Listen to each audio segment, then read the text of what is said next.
Hello, j'espère que vous allez bien. Alors aujourd'hui, nouvelle vidéo, nous allons partir aux États-Unis à Elk River. Mais je précise tout de même avant, c'est une courte vidéo car il n'y a pas plus que ça d'informations et il n'y a pas de photo du tout. Mais je voulais quand même vous la partager et j'espère que quand même ça va vous plaire. Alors installez-vous bien et c'est parti!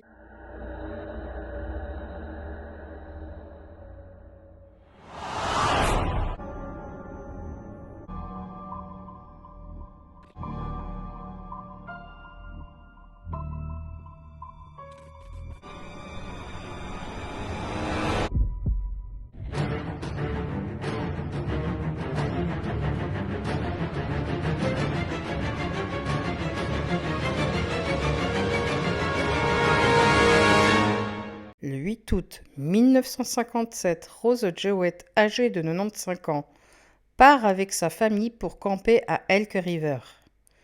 La région est plutôt déserte et il y a très peu de touristes. En plus, il n'y a pas trop de passages, car il y a peu de routes.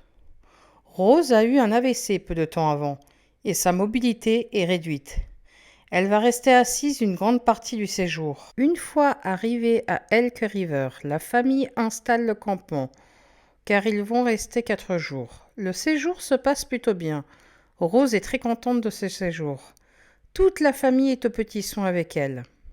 Le 11 août, vers 16 heures, la famille de Rose va cueillir des baies dans la forêt, avant de défaire le campement pour rentrer.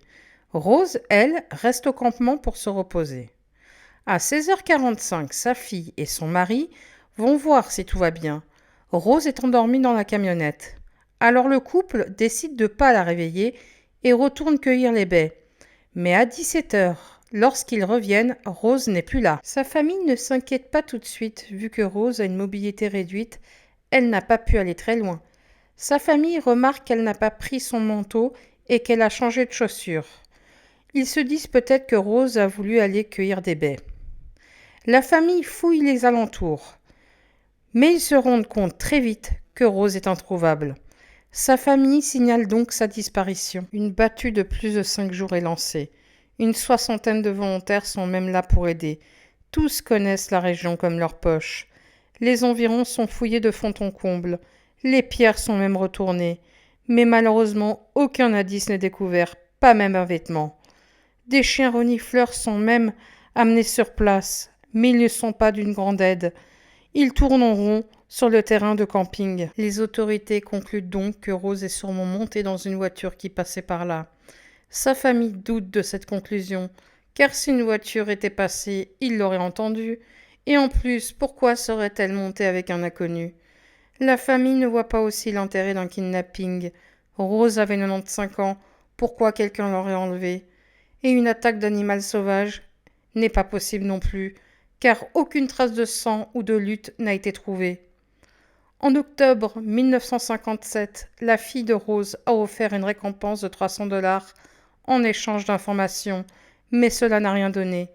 Encore aujourd'hui, Rose n'a jamais été retrouvée et encore à ce jour, on ne sait toujours pas ce qui lui est arrivé ce 11 août 1957. C'est un grand mystère, c'est comme si Rose s'est volatilisée. Voilà, cette vidéo est finie. Comme je vous ai dit, elle est courte, mais je voulais absolument vous la partager car c'est une personne âgée qui a disparu et on en parle très très peu. Et en plus de ça, sa disparition est extrêmement mystérieuse. N'hésitez pas, vous, à donner votre théorie sur ce qui a pu se passer, ça pourrait être intéressant. Moi, je vous souhaite une bonne soirée et je vous dis à la prochaine. Bye bye.